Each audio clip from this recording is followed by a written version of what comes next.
Hi friends, welcome back to our channel INB jobs info. Friends, Andhra Pradesh రాష్ట్రంలో జిల్లా కోర్టుల్లో 1620 పోస్టులను భర్తీ చేసేందుకు 10 రకాల నోటిఫికేషన్స్ని విడుదల చేయడం జరిగింది.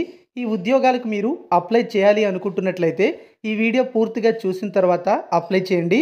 ఎందుకంటే అప్లై చేసిన తర్వాత మీరు అప్లికేషన్ ఎడిట్ చేయడానికి ఆప్షన్ కూడా ఉండదు. కాబట్టి అప్లై చేసేటప్పుడే అన్ని వివరాలు కూడా సరిగ్గా చూసుకొని అప్లై చేయాల్సి ఉంటుంది. ఈ వీడియోలో మీకు నేను స్టెప్ బై స్టెప్ ప్రాసెస్ చెప్తాను. వీడియోను పూర్తిగా చివరి వరకు స్కిప్ చేయకుండా చూడండి. మీరు ఆన్లైన్లో అప్లై చేయడానికి అవసరమైన లింక్ అనేది డిస్క్రిప్షన్లో ప్రొవైడ్ చేయడం జరిగింది. క్లిక్ చేసి మీరు ఆన్లైన్లో అప్లై చేయొచ్చు. మీరు ఏపీ జిల్లా కోర్టులో ఏ ఉద్యోగాల కోసం ప్రిపేర్ అవుతున్నా మన యొక్క యాప్లో కంప్లీట్ ఆన్లైన్ క్లాసెస్ కోర్స్ అవైలబుల్గా ఉంది.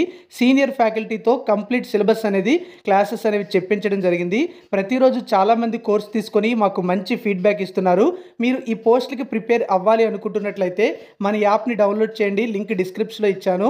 అందులో స్టోర్లో ఈ కోర్స్ కనిపిస్తుంది. ఇందులో డెమో క్లాసెస్ కూడా ఉన్నాయి. చూసి నచ్చిన తర్వాతనే మీరు తీసుకోండి. చాలా మంచి క్లాసెస్, సీనియర్ ఫ్యాకల్టీతో క్లాసెస్ చెప్పించాం కాబట్టి ప్రతి ఒక్కరూ ఆఫర్లో ఇస్తున్నటువంటి ఈ కోర్స్ని వెంటనే పర్చేజ్ చేయండి. యాప్ లింక్ డిస్క్రిప్షన్లో ప్రొవైడ్ చేయడం జరిగింది. ఫ్రెండ్స్, హైకోర్ట్ ఆఫ్ ఆంధ్రప్రదేశ్ అమరావతికి సంబంధించినటువంటి అఫీషియల్ వెబ్సైట్ ఓపెన్ చేసినట్లయితే మనకు ఈ విధంగా కనిపిస్తుంది.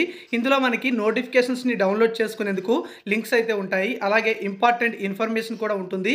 అలాగే మీరు ఈ పోస్టులకి అప్లై చేయాలంటే part A, part B 2 steps అయితే ఉంటాయన్నమాట. ముందుగా పార్ట్ ఏలో భాగంగా మీరు ఓటీపీఆర్ రిజిస్ట్రేషన్ అనేది కంప్లీట్ చేయాల్సి ఉంటుంది. ఆ తర్వాత మీరు ఈ యొక్క ఉద్యోగాలకు ఏ పోస్ట్కి అప్లై చేసినా సరే అప్లికేషన్ ప్రాసెస్ అనేది ఒకే విధంగా ఉంటుంది. కానీ ముందుగా ఒక్కసారైనా సరే ఓటీపీఆర్ రిజిస్ట్రేషన్ కంప్లీట్ చేసి ఆ డీటెయిల్స్ని ఆధారంగా చేసుకుని మీరు లాగిన్ అయిన తర్వాత మీరు ఎన్ని రకాల ఉద్యోగాలకైనా సరే అప్లై చేయొచ్చు. ఏ జిల్లాకైనా అప్లై చేసుకునే అవకాశం ఉంటుంది.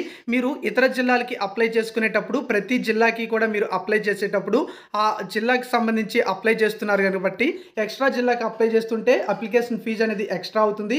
అలాగే మీరు ఎన్ని రకాల ఉద్యోగాలకి ఎలిజిబిలిటీ ఉండి అన్ని రకాల ఉద్యోగాలకి అప్లై చేస్తున్నట్లయితే వాటికి అప్లై చేస్తున్నందుకు కూడా ప్రతి పోస్ట్కి అప్లై చేస్తున్నప్పుడు అప్లికేషన్ ఫీజు అనేది మీ కేటగిరీ ప్రకారం ఎక్స్ట్రా పే చేయాల్సి ఉంటుంది. అలాగే ఇక్కడ మనకి మాన్యువల్ అప్లికేషన్ ఫామ్ అనేది ఉంటుంది. అంటే ఈ పోస్టులకి ఎలా అప్లై చేయాలి అనే డీటెయిల్స్ కూడా ఇస్తారు. మే 13 నుంచి జూన్ 2 వరకు ఈ పోస్టులకి ఆన్లైన్లో అప్లై చేయాల్సి ఉంటుంది. ఇప్పుడు ఈ పోస్టులకి అప్లై చేయడానికి ముందుగా ఓటీపీఆర్ రిజిస్ట్రేషన్ చేయడం ఎలా అనేది అయితే చెప్తాను. ఇక్కడ న్యూ రిజిస్ట్రేషన్ ఉంది కదా ఓటీపీఆర్, దానిపైన మీరు క్లిక్ చేయండి. క్లిక్ చేసినట్లయితే ఈ విధంగా లోడింగ్ అని వస్తుంది. ప్లీజ్ వెయిట్ అని కూడా వస్తుంది అనమాట. మీరు ముందుగా వెయిట్ చేయాలి. ఆ తర్వాత ఇక్కడ మీకు కొన్ని ఇన్స్ట్రక్షన్స్ అయితే వస్తాయి. అంటే ఇది ఎలాంటి వెర్షన్లో మనకి ఈ అప్లికేషన్ అనేది మనం పెట్టుకోవచ్చు అనేది చెప్తుంది అనమాట. సో ఇది మీరు ఇక్కడైతే చూడండి. తర్వాత మీరు మొబైల్లో కూడా ఈ పోస్టులకి మీరు అప్లై చేసుకునే అవకాశం అయితే ఉంటుంది. ఆండ్రాయిడ్ వెర్షన్లో అయినా సరే, ఐఓఎస్ వెర్షన్లో అయినా సరే మీరు అప్లై అయితే చేసుకోవడానికి ఛాన్స్ అయితే ఉంటుంది. అలాగే ముందుగా మీరు దీంట్లో పార్ట్ ఏ రిజిస్ట్రేషన్ అనేది కంప్లీట్ చేయాల్సి ఉంటుంది. అప్లికేషన్ పెట్టడానికి 2 పార్ట్స్ అయితే ఉంటుంది. అందులో ఫస్ట్ రిజిస్ట్రేషన్ ప్రాసెస్ అయితే ఉంటుంది. ఆ తర్వాత ఏ పోస్ట్కి అప్లై చేసినా సరే ఆ పోస్ట్ను అనుసరించి మీరు అప్లై అయితే చేయాల్సి ఉంటుంది. మీరు అప్లై చేసిన తర్వాత మీ మొబైల్కి మరియు ఈమెయిల్ ఐడికి ఓటీపీఆర్ ఐడితో పాటుగా పంపించడం అయితే జరుగుతుంది. పాస్వర్డ్ కూడా పంపిస్తారు. ఓటీపీఆర్ పాస్వర్డ్ని ఉపయోగించుకొని మీరు లాగిన్ అయ్యి మీరు ఎన్ని రకాల ఉద్యోగాలకైనా అప్లై చేసుకోవచ్చు. అలాగే ప్రస్తుతం ఆంధ్రప్రదేశ్లో 13 జ్యుడిషియల్ డిస్ట్రిక్ట్స్ అయితే ఉన్నాయి. వాటి ప్రకారమే రిక్రూట్మెంట్ అయితే ఉంటుంది. మనకి కొత్తగా రీఆర్గనైజ్ చేసినటువంటి డిస్ట్రిక్ట్స్ ప్రకారం రిక్రూట్మెంట్ అయితే జరగట్లేదు. సో అది కూడా మీరు గమనించండి. మరి ఈ పోస్టులకి మీరు అప్లై చేసేటప్పుడు ముందుగా 1 టైం ప్రొఫైల్ రిజిస్ట్రేషన్ అనేది కంప్లీట్ చేసుకోండి. ఆ తర్వాత మీ జ్యుడిషియల్ డిస్ట్రిక్ట్ని సెలెక్ట్ చేసుకొని ఫోటోగ్రాఫ్ మరియు సిగ్నేచర్ ఇతర డాక్యుమెంట్స్ అన్ని కూడా అప్లోడ్ చేస్తూ అప్లై అయితే చేయాల్సి ఉంటుంది. మీరు అప్లై చేసేటప్పుడు ఫీజు పేమెంట్ కూడా లాస్ట్ స్టెప్లో చేయాలి. Debit card, credit card, net banking ఇలా ఏ మెథడ్ యూజ్ చేసినా సరే మీరు అప్లై అయితే చేసేటప్పుడు ఫీజు పేమెంట్ అనేది ఏ మెథడ్ ద్వారా అయినా చేయొచ్చు.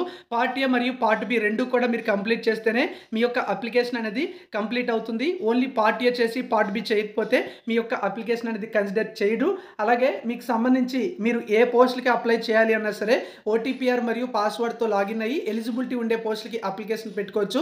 ఇక్కడ ముఖ్యమైనటువంటి సమాచారం ఏమిటి అంటే stenographer grade 3, junior assistant, typist మరియు ఫీల్డ్ అసిస్టెంట్ ఉద్యోగాలకు సంబంధించి ఒక కామన్ టెస్ట్ అయితే కండక్ట్ చేయడం జరుగుతుంది. అంటే మీరు ఈ 4 రకాల ఉద్యోగాలకి అప్లై చేసినా సరే ఒకే ఒక ఎగ్జామ్ రాస్తే సరిపోతుంది. 4 రకాల పోస్టులకు అప్లై చేశాం కదా, 4 సార్లు ఎగ్జామ్ రాయాలేమో అనుకోవద్దు. ఎందుకంటే కామన్ ఎగ్జామ్ ఉంటుంది. మీరు ఎన్ని జిల్లాల్లో అప్లై చేసినా సరే ఒక్క ఎగ్జామ్తోనే మీరు అన్ని జిల్లాలకి కూడా ఒక ఎగ్జామ్ రాస్తారు. అన్ని పోస్టులకి కూడా ఒకే ఎగ్జామ్ అయితే రాయడం జరుగుతుంది. అలాగే ఇక్కడ ఎగ్జామినర్, కాపీయిస్ట్, రికార్డ్ అసిస్టెంట్ ఉద్యోగాలకి కూడా ఒక కామన్ టెస్ట్ అనేది కండక్ట్ చేయడం జరుగుతుంది. మీరు ఏ జిల్లాలో ఉండే పోస్టులకి అప్లై చేసుకున్నా, ఈ మూడింట్లో 3 రకాల పోస్టులకి అప్లై చేసినా, కేవలం ఒకే రకమైనటువంటి ఉద్యోగాలకు అప్లై చేసినా సరే మీరు ఒకే ఒక ఎగ్జామ్ అయితే రాస్తారు. అలాగే office subordinate, process server, driver ఉద్యోగాలకి అప్లై చేస్తే వీటికి కూడా కామన్ ఎగ్జామినేషన్ అనేది కండక్ట్ చేయడం అయితే జరుగుతుంది. అయితే స్టెనోగ్రాఫర్ గ్రేడ్ 3, టైపిస్ట్, కాపీయిస్ట్ మరియు డ్రైవర్ ఉద్యోగాలకు తర్వాత స్కిల్ టెస్ట్ అయితే కండక్ట్ చేయడం జరుగుతుందని చెప్పి తెలియజేయడం అయితే జరిగింది. అయితే ఈ పోస్టులకి మీరు అప్లై చేసి కామన్ టెస్ట్ రాసిన తర్వాత ప్రతి పోస్ట్కి కూడా సెపరేట్గా మనకి మెరిట్ లిస్ట్ అయితే ప్రిపేర్ చేయడం జరుగుతుంది. సో అందులో మీ యొక్క పేరు ఉన్నట్లయితే మీరు ఈ పోస్టులకి సెలెక్ట్ అయితే అవుతారు. సో ఈ విధంగా మనకి ఇంపార్టెంట్ ఇన్ఫర్మేషన్ అయితే ఇచ్చారు. దీనిపై క్లిక్ చేసి క్లోజ్ చేస్తే మనకి ఇక్కడ పర్సనల్ పర్పస్ అని చెప్పి వాళ్ళు మన యొక్క అనుమతి అయితే అడుగుతారు. అంటే ఇక్కడ మీకు సంబంధించినటువంటి ఎలాంటి ఇన్ఫర్మేషన్ కూడా మనం కలెక్ట్ చేసి వేరే వాళ్ళకి షేర్ చేయమని చెప్తారనమాట. పర్సనల్ డేటా అంతా కూడా సేఫ్గా ఉంటుందని చెప్పారు. సో దీనిపై మనం క్లిక్ చేయాల్సి ఉంటుంది. ఇప్పుడు మనకి రిజిస్ట్రేషన్ ఫామ్ అనేది ఓపెన్ కావడం జరిగింది. ఇప్పుడు మీరు అప్లై చేసేటప్పుడు ఇక్కడ కోర్టు ఉద్యోగాలలో 7th క్లాస్ క్వాలిఫికేషన్తో, 10th క్లాస్ క్వాలిఫికేషన్తో, ఇంటర్, డిగ్రీ క్వాలిఫికేషన్స్తో కూడా పోస్టులు అయితే ఉన్నాయి. అయితే కేవలం 7th క్లాస్ క్వాలిఫికేషన్తో ఉన్నటువంటి పోస్టులకు వారికి సంబంధించి 7th సర్టిఫికేట్ ఉంటుంది కాబట్టి ఆ 7th సర్టిఫికేట్ ప్రకారం వారి యొక్క వివరాలన్నీ కూడా ఇక్కడ ఎంటర్ చేయాలి. అంటే వారి యొక్క నేమ్ అనేది 7th క్లాస్ సర్టిఫికేట్లో ఎలా ఉంటే అలాగే టైప్ చేయాల్సి ఉంటుంది.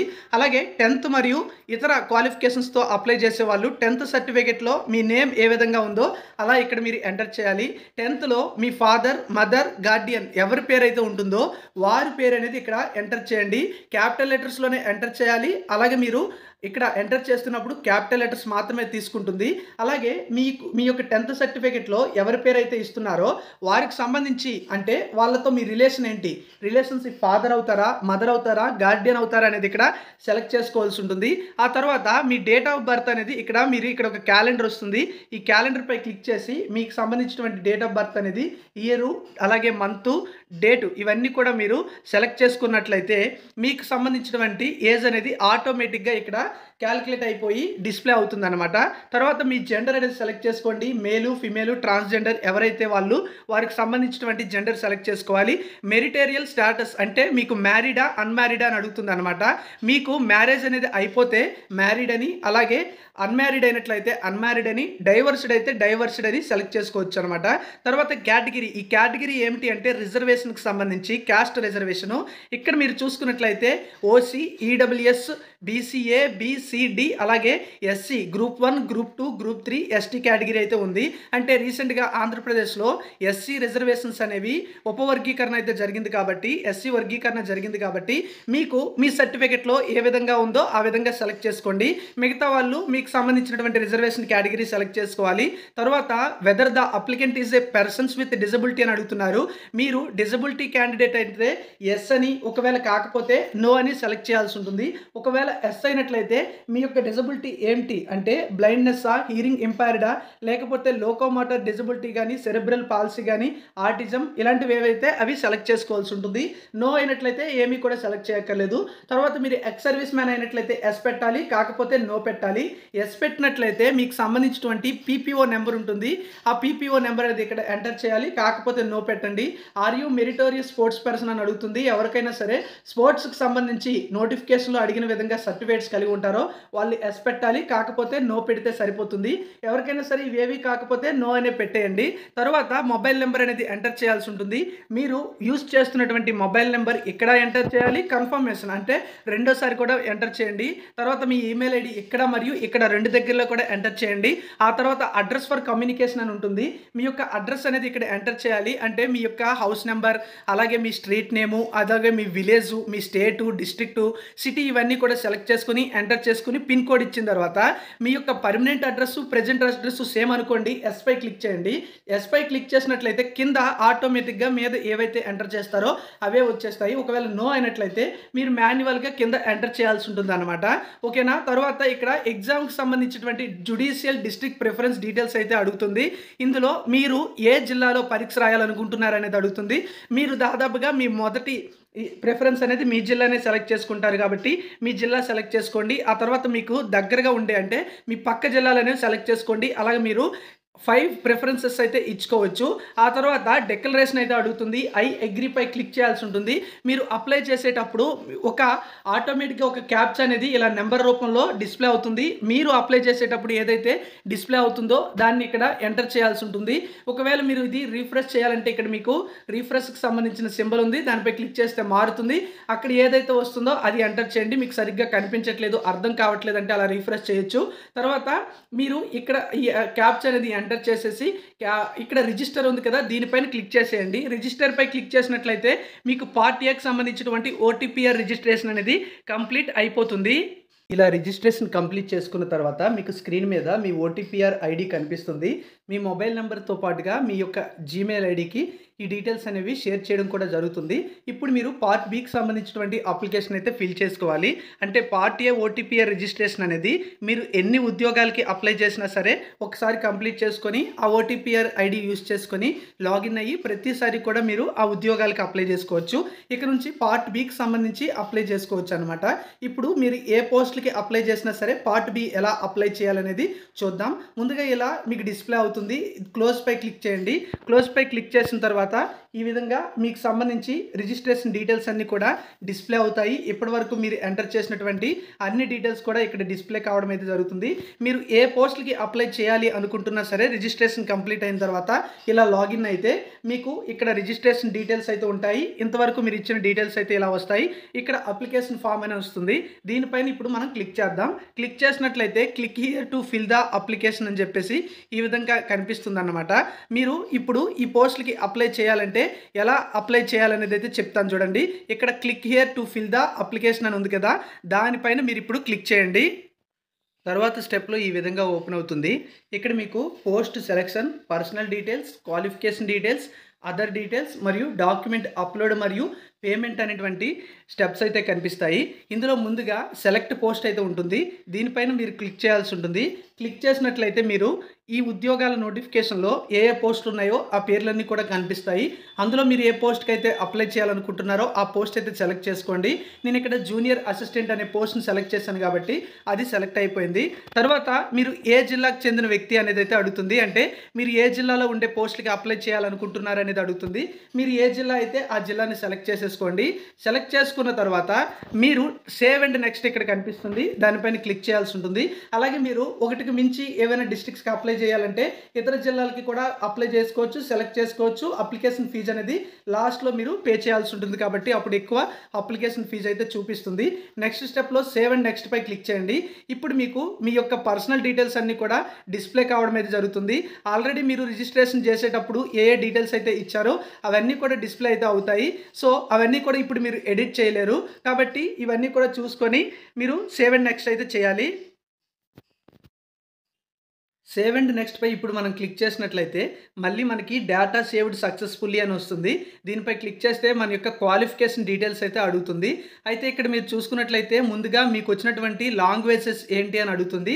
నోటిఫికేషన్లో మీ జిల్లాలో ఉండే పోస్టులకి అప్లై చేయాలి అనుకున్నా లేదా మీరు ఏ జిల్లాలో ఉండే పోస్టులకి అప్లై చేయాలనుకుంటున్నారో వాటికి సంబంధించినటువంటి లాంగ్వేజెస్ ఏవైతే ఉన్నాయో అవి మీకు వచ్చినట్లయితే సెలెక్ట్ చేసుకోవాల్సి ఉంటుంది.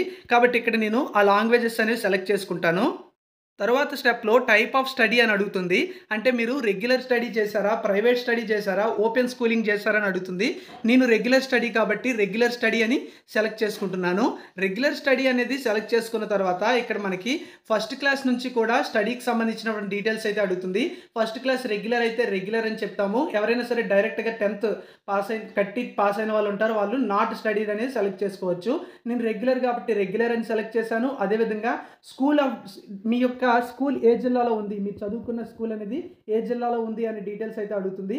అవన్నీ కూడా మీరు ఇక్కడ ఇచ్చేయాలి. ఫస్ట్ క్లాస్ నుంచి కూడా 10th క్లాసు, అదేవిధంగా ఇంటర్మీడియట్, డిగ్రీ అన్ని డీటెయిల్స్ కూడా మీరు ఇక్కడ వరకు ఇచ్చేయాల్సి ఉంటుంది. అదర్ క్వాలిఫికేషన్స్ ఏమైనా ఉంటే అవి కూడా ఇవ్వాలి.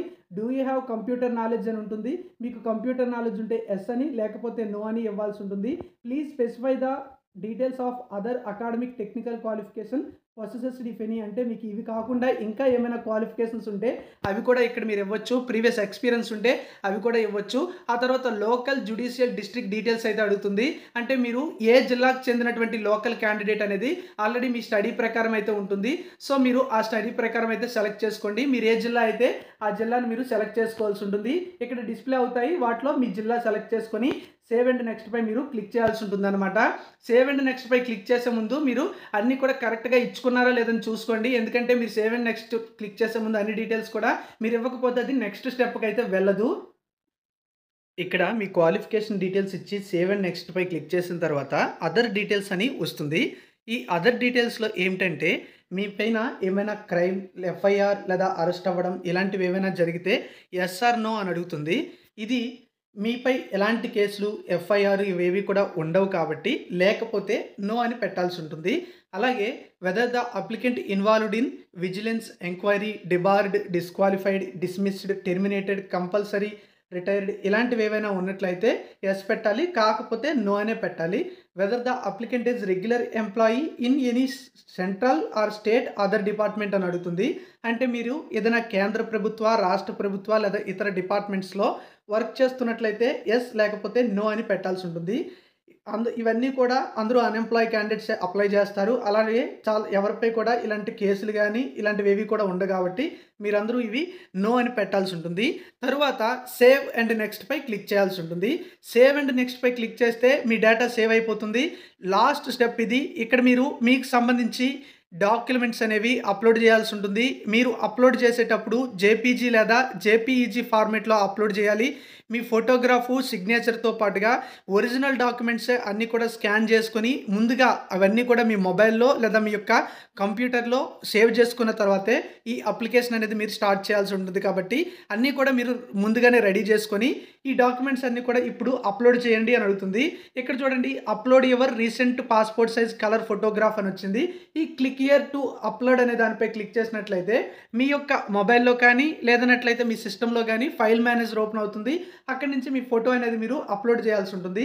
అలాగే మీ స్కానర్డ్ సిగ్నేచర్, 7th 10th ఎస్ఎస్సికి సంబంధించినటువంటి డాక్యుమెంట్స్, అంటే మీరు 7th క్లాస్ క్వాలిఫికేషన్ అయితే 7th సంబంధించిన డాక్యుమెంట్ అప్లోడ్ చేయాలి. 10th సంబంధించినటువంటి జాబ్స్ అయినా ఇతర క్వాలిఫికేషన్స్తో జాబ్స్కి అప్లై చేస్తున్నా సరే వాటికి సంబంధించినటువంటి డాక్యుమెంట్ అనేది అప్లోడ్ చేయాల్సి ఉంటుంది. అలాగే మీకు సంబంధించి లేటెస్ట్ క్యాస్ట్ సర్టిఫికేటు అది కూడా అప్లోడ్ చేయాల్సి ఉంటుంది. నాన్ క్రీమీ లేయర్ సర్టిఫికేట్ ఉండాలి, అది కూడా అప్లోడ్ చేయాల్సి ఉంటుంది. అదేవిధంగా మీ డిగ్రీ సర్టిఫికేట్ కూడా ఉండాలి, అది కూడా అప్లోడ్ చేయాల్సి ఉంటుంది. ఎందుకంటే నేను జూనియర్ అసిస్టెంట్ ఉద్యోగాలకు సంబంధించి అప్లై ప్రాసెస్ చెప్తున్నాను కాబట్టి ఇక్కడ డిగ్రీ సర్టిఫికేట్ అడుగుతుంది. అదే మీరు 7th లేదా 10th క్లాస్ క్వాలిఫికేషన్తో ఉండే జాబ్స్కి అప్లై చేస్తుంటే ఆ డాక్యుమెంట్స్ అయితే అడగదు. Upload scan copy of certificate in proof of qualification, అంటే మీరు మీ క్వాలిఫికేషన్కి సంబంధించి స్కాన్డ్ సర్టిఫికేట్ అనేది ప్రూఫ్ ఆఫ్ క్వాలిఫికేషన్కి సంబంధించి ఒక డాక్యుమెంట్ అనేది అప్లోడ్ చేయమని అడుగుతుంది. అలాగే మీకు సంబంధించిన స్టడీ సర్టిఫికేట్స్ లేదా residence certificates proof of local క్యాండిడేచర్కి ఉపయోగపడతాయి కాబట్టి అవి మీరు అప్లోడ్ చేయాల్సి ఉంటుంది. సో ఇవన్నీ కూడా అప్లోడ్ చేసిన తర్వాత లాస్ట్ స్టెప్ అనేది మీ యొక్క ఫీజు పేమెంట్ అనమాట. ఈ ఫీజు పేమెంట్లో భాగంగా మీరు గేట్వే ఛార్జెస్ అనేవి 23.60 రూపీస్ అనేది ఎక్స్ట్రా మీరు పే చేయాల్సి ఉంటుంది. కాబట్టి అది కూడా అంటే మీ ఫీజు అనేది మీ రిజర్వేషన్ కేటగిరీ ఆధారంగా 800 లేదా 400 ఉంటుంది. దానికి ఆధారంగా ఈ గేట్వే ఛార్జెస్ అయితే ఉంటాయి, అవి కూడా పే చేయాలని చెప్తున్నారు. పేమెంట్ అనేది ఆన్లైన్లో పే చేయాలి కాబట్టి ఆన్లైన్ అని సెలెక్ట్ చేసుకోండి. ఇక్కడ నేను సెలెక్ట్ చేసుకున్న రిజర్వేషన్ కేటగిరీ బట్టి ఇక్కడ నాకు చూపిస్తుంది చూడండి, పేమెంట్ ఆఫ్ ఫీజు అనేది 23 రూపీస్ ఎక్స్ట్రా అయితే అయ్యింది. 800 ప్లస్ 23 అనమాట. ఇవన్నీ కూడా చూసుకున్న తర్వాత ఇక్కడ ఈ చెక్ బాక్స్ ఉంటుంది, అది కూడా మీరు సెలెక్ట్ చేసుకొని ఫైనల్గా మీకు సంబంధించినటువంటి డీటెయిల్స్ ఇప్పటి వరకు ఇచ్చినవన్నీ కూడా కరెక్ట్ అని మీకు అనిపించినట్లయితే సబ్మిట్ అండ్ పే పై క్లిక్ చేయండి. లేదు ఇంకా నేను మళ్ళీ ఒకసారి చెక్ చేసుకుంటాను ఇప్పటి వరకు ఇచ్చినటువంటి డీటెయిల్స్ అని అనిపించినట్లయితే ప్రివ్యూ అప్లికేషన్ ఉంటుంది. దీనిపై క్లిక్ చేయొచ్చు. క్లిక్ చేసి చెక్ చేసుకోవచ్చు. ఏమైనా మోడిఫికేషన్స్ చేయాలంటే సబ్మిట్ చేయకముందు, అప్లికేషన్ ఫీజు అనేది పే చేయకముందు మీరైతే మోడిఫికేషన్స్ చేయడానికి అవకాశం అయితే ఉంటుంది. అలాగే బ్యాక్ స్టెప్కి వెళ్ళాలంటే అంటే other details, qualification details, personal details, post సెలక్షన్కి సంబంధించి బ్యాక్కి వెళ్ళాలంటే బ్యాక్ పై మీరు క్లిక్ చేసుకునే అవకాశం ఉంటుంది. సబ్మిట్ అండ్ పే పై క్లిక్ చేసినట్లయితే మీరు అప్లికేషన్ ఫీజు అనేది పే చేయమని అడుగుతుంది. Net banking, credit card, debit card ఇలా ఏ మెథడ్ యూస్ చేసైనా సరే మీరు మీ ఫీజు అనేది పే చేయొచ్చు. ఇలా మీరు కంప్లీట్ ఫీజు అనేది పే చేసిన తర్వాత మీ యొక్క అప్లికేషన్ ప్రింట్ కూడా మీరు తీసుకోవచ్చు. ఒకవేళ మీరు ప్రింట్ తీసుకోలేకపోయినా మళ్ళీ ఇదే వెబ్సైట్లో లాగిన్ అయ్యి మీ అప్లికేషన్ ప్రింట్ తీసుకునే ఆప్షన్ ఉంటుంది. అక్కడి నుంచి ప్రింట్ అయితే తీసుకోండి. సో ఈ విధంగా మీరు ఏపీ హైకోర్టు ఉద్యోగాలకు అప్లై చేస్తున్నప్పుడు ఇవన్నీ కూడా చాలా చక్కగా క్లియర్గా అప్లోడ్ అయితే చేయాలి. అలాగే అప్లై చేసేటప్పుడు డీటెయిల్స్ అన్నీ కూడా కరెక్ట్గా ఇవ్వాలి. మీరు ఎలాంటి డీటెయిల్స్ అయినా రాంగ్ డీటెయిల్స్ ఇచ్చినట్లయితే, మీరు తప్పు ఇచ్చినట్లయితే మళ్ళీ ఎడిట్ ఆప్షన్ అనేది ఉండదు, మోడిఫికేషన్ అనేది చేయలేరు. కాబట్టి 1కి 10 సార్లు కరెక్ట్గా అన్ని డీటెయిల్స్ చెక్ చేసుకొని అప్లై చేయండి. All the best. మీరు ఈ ఉద్యోగాలకి అప్లై చేస్తున్నట్లయితే మన యొక్క యాప్లో కంప్లీట్ సిలబస్తో క్లాసెస్ అనేవి అవైలబుల్గా ఉన్నాయి. సీనియర్ ఫ్యాకల్టీతో క్లాసెస్ ఉన్నాయి. చాలా చాలా తక్కువ ఫీజుతో ప్రొవైడ్ చేస్తున్నాము. డెమో క్లాసెస్ చూసి నచ్చితేనే కోర్స్ తీసుకోండి. All the best. Thank you for watching.